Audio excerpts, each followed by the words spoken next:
Hey guys, today I have the Smartab 2-in-1 tablet that has an Intel processor running Android 6.0, all for under $100.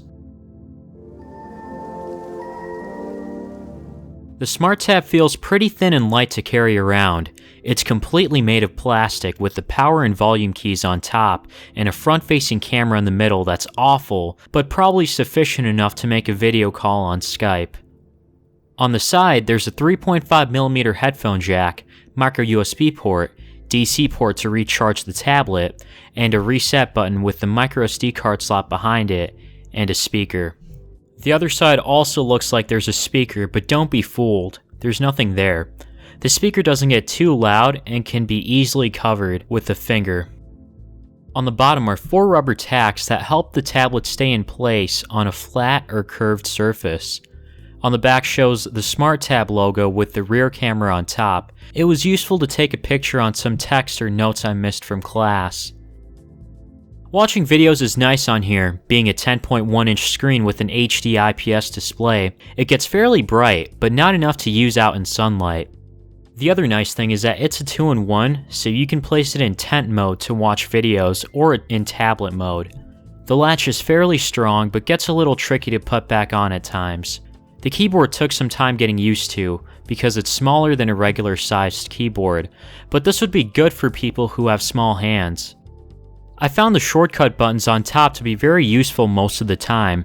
Below the keyboard is the small capacitive trackpad that's acceptable, but doesn't have a right or left click button. You can use 2 fingers to swipe up or down with it. The tablet has an Intel Atom processor with 1GB of RAM and a Mali 450 MP4 GPU running on Android 6.0.1 Marshmallow. On the Antutu benchmark, this gets a low score of 15,000. Occasionally there's a stutter and slowdown from doing simple things like browsing the web. 2D games weren't much of a problem when playing them. Some 3D games were playable surprisingly, however many 3D games were pretty slow and choppy, including Minecraft. After playing a game for a few minutes, one side of the tablet felt warm, possibly where the battery is located. Speaking of which, when it comes to battery life, this can last for almost the whole day in moderate use, with 3 to 4 hours of on-screen time. Overall, this thing feels slow at times. Probably a decent choice to pick up for media consumption, like watching videos, since it has an HD IPS display, or for someone who wants to type up a few documents as well as play some light games or casually browse the web, assuming there's no safety issue.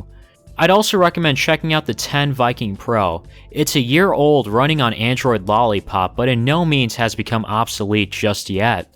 I'll have links in the description, and feel free to follow me on Twitter if you have one, cause I'll be posting a lot of deals and such. As always, thanks for watching.